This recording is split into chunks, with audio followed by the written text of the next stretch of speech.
Pernah nggak ngerasa bingung kenapa kita udah kerja keras tapi kok nggak cepet kaya? Apa sih yang kurang dari kerja keras ini? Well, banyak orang nyari cara cepet kaya, tapi kebanyakan dapatnya cuman teori doang atau cara yang nggak realistis. Padahal nih ya, ada strategi simple dan realistis yang sebenarnya bisa diterapin sama siapa aja. Nah, di konten ini kita bakalan bahas nih, cara cepet kaya paling realistis yang bisa dimulai sekarang juga. Dengan ngerti cara ini, lo bisa ubah cara mikir sama kebiasaan finansial biar lebih efektif.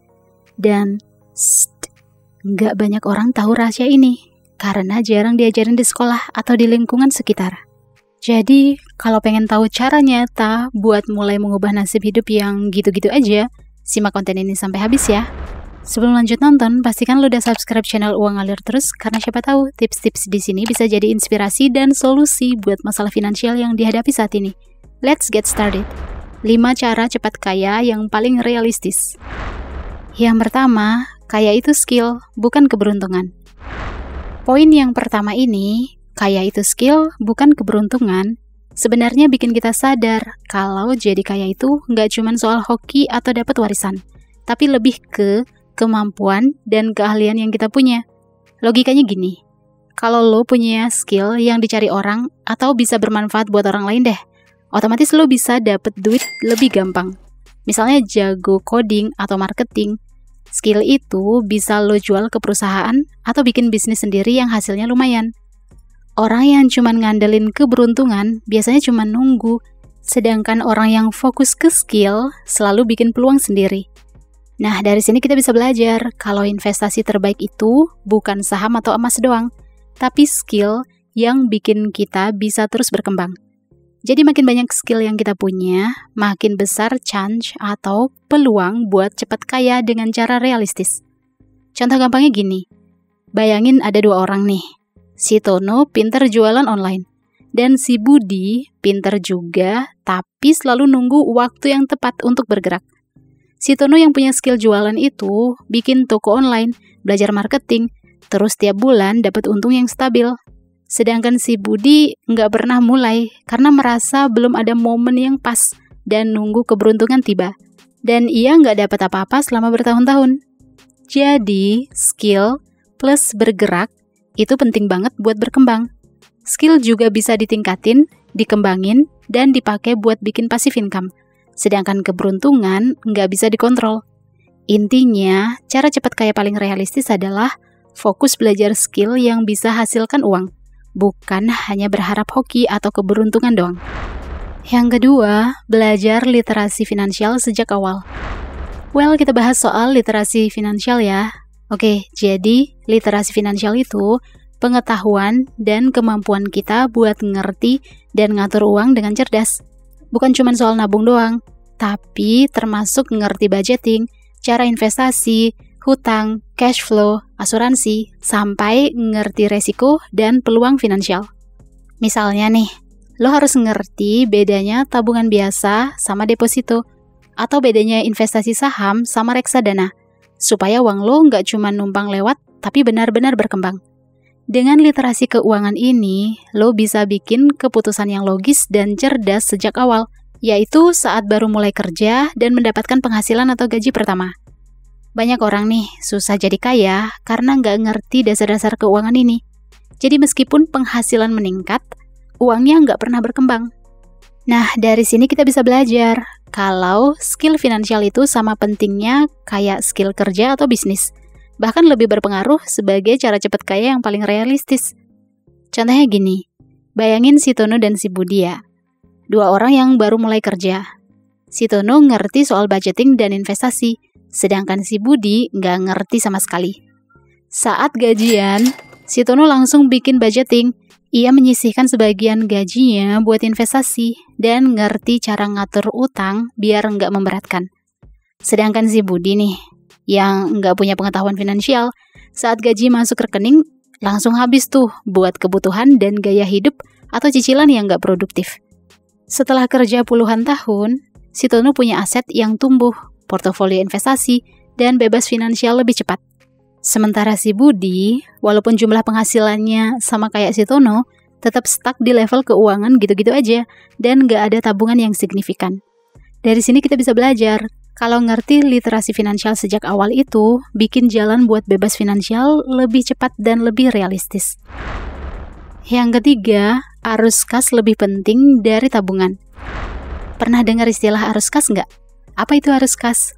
Well, arus kas itu sebenarnya aliran uang masuk dan uang keluar dari kantong kita. Aliran uang masuk itu ya penghasilan atau gaji yang kita terima, entah itu harian, mingguan, atau bulanan. Sementara aliran uang keluar itu ya pengeluaran alias uang yang kita gunakan untuk belanja kebutuhan, bayar cicilan, bayar tagihan, investasi, dan sebagainya. Jadi kita perlu tahu seberapa lancar aliran uang bergerak setiap bulan, berapa uang masuk dan berapa uang keluar. Aliran uang masuk dan keluar inilah yang disebut arus kas. Dan arus kas yang sehat itu lebih penting daripada tabungan. Yap, yang dimaksud di sini adalah arus kas yang sehat dan stabil. Kayak gimana tuh arus kas yang sehat dan stabil? Jadi gini, arus kas yang sehat dan stabil itu artinya jumlah uang yang masuk lebih banyak daripada jumlah uang yang keluar. Intinya nih, pemasukan lebih besar daripada pengeluaran, sehingga uang tabungan tetap aman. Banyak orang mikir kalau punya tabungan gede itu udah kaya. Padahal, kalau arus kasnya jelek, tabungan bisa cepat habis kalau ada pengeluaran mendadak atau membengkak. Contoh gampangnya gini, bayangin kita punya tabungan let's say 100 juta rupiah ya. Penghasilan kita 10 juta rupiah setiap bulan, tapi pengeluarannya 12 juta rupiah. Nah, itu artinya arus kas minus 2 juta rupiah setiap bulan. Dan buat nutupin minus arus kas itu, kalau nggak ngutang, ya ambil dari tabungan. Kalau terus-terusan kayak gini, lama-lama tabungan bakalan habis juga kalau arus kas nggak diperbaiki. Tapi kalau penghasilan 10 juta rupiah dan pengeluaran itu 7 juta rupiah, artinya arus kasnya positif, alias arus kas sehat, karena masih ada sisa lagi 3 juta setiap bulan. Entah itu buat nambah tabungan, investasi, atau peluang lain. Jadi punya tabungan gede nggak menjamin bisa tambah kaya kalau arus kasnya negatif. Fokus bikin arus kas sehat itu adalah salah satu cara cepat kaya paling realistis daripada cuma ngejar tabungan gede. Yang keempat, selalu investasikan kembali profit. Nah, sekarang kita bahas soal profit ya. Profit yang dimaksud di sini adalah profit atau keuntungan bisnis dan imbal hasil investasi. Jadi pertama, kita bahas dulu apa itu profit bisnis dan apa itu imbal hasil investasi. Jadi, profit bisnis itu intinya keuntungan bersih yang kita dapat dari usaha, misalnya jualan, jasa, atau bisnis online. Sedangkan imbal hasil investasi itu keuntungan yang kita peroleh dari investasi yang kita lakukan, misalnya saham, deposito, atau properti. Nah, saat punya bisnis atau investasi, terus dapat keuntungan atau imbal hasil, pasti senang banget ya rasanya. Banyak orang pas dapat profit atau imbal hasil, saking senangnya nih, malah langsung dihabisin buat belanja atau gaya hidup. Padahal, kalau keuntungan atau imbal hasil itu diinvestasikan lagi, uang bakal bisa tumbuh lebih cepat. Dengan diinvestasikan lagi, keuntungan itu bakal jadi modal baru buat dapetin profit atau hasil yang lebih besar. Istilahnya compounding effect. Ini bikin uang beneran bekerja buat kita. Contoh gampangnya gini. Bayangin kita punya bisnis kecil yang tiap bulan profitnya atau untungnya let's say 2 juta rupiah ya. Kalau dihabisin 2 juta rupiah itu buat belanja atau liburan, ya tentu nggak ada tambahan modal buat kembangin bisnis. Tapi, kalau untung 2 juta rupiah itu kita masukin lagi ke bisnis buat jadi modal tambahan, nah bulan depan bisa dapat untung lebih gede lagi, bisa 2,5 juta, terus bulan berikutnya 3 juta rupiah, dan seterusnya. Sama halnya dengan investasi. Misal punya saham yang ngasih dividen Rp500.000 per bulan. Kalau imbal hasil itu dipakai buat belanja beli barang, ya jumlah saham nggak bakal nambah-nambah. Tapi, kalau dividen itu diinvestasikan lagi buat beli saham baru, jumlah saham bakalan nambah, dan dividen bulan depannya bisa lebih besar. Inilah kenapa orang kaya cepat bertambah kekayaannya, karena mereka nggak cuma dapat profit, tapi langsung reinvest, atau diinvestasikan kembali profit itu, biar uangnya makin berkembang. Yang kelima, jangan simpan uang, tapi simpan aset produktif. Nah, berikutnya kita bahas soal menyimpan uang dan menyimpan aset produktif. Pertama kita bahas dulu apa itu aset dan aset produktif. Well, aset itu adalah semua hal yang punya nilai dan bisa nambah kekayaan kita seiring waktu. Misalnya properti, saham, atau bisnis.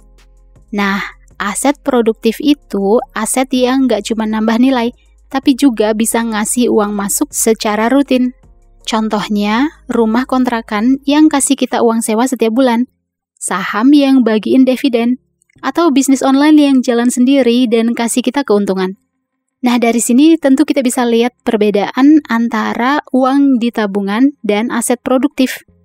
Bedanya aset produktif dan uang di tabungan adalah uang tabungan itu nilainya bisa berkurang karena kena inflasi atau harga barang naik terus. Sedangkan aset produktif bisa bikin nilai uang kita berkembang seiring waktu dan bikin kita dapat pemasukan tambahan dari keuntungan, uang sewa, atau imbal hasil. Makanya orang kaya jarang cuman simpan uang di tabungan. Mereka juga fokus beli aset produktif yang bisa tumbuh nilainya. Contoh gampangnya gini, anggaplah punya uang let's say 500 juta rupiah. Kalau disimpan di tabungan bank dengan bunga 1% per tahun, dapat bunganya itu 5 juta rupiah per tahun. Tapi kena inflasi 5% per tahun. Artinya nilai uang tabungan yang kita punya itu malah turun daya belinya setiap tahun.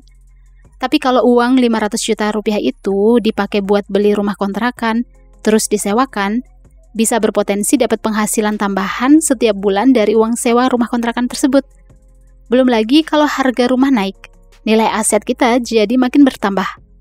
Dari sini kita bisa belajar, cara cepat kaya paling realistis nggak cukup cuman simpan uang di tabungan, tapi pilih aset produktif supaya uang itu bisa bekerja buat kita. Intinya, fokus ke aset produktif itu bikin uang bisa berkembang. Jadi uangnya nggak cuma numpang lewat dari rekening doang. Well, itulah 5 cara cepat kaya paling realistis. Lo punya ide lain soal topik ini? Atau ingin request hal-hal yang mau kita bahas di channel Uang Ngalir Terus? Komen ya. Like, share, dan jangan lupa subscribe untuk dapetin update video-video berikutnya. See you guys in the next video.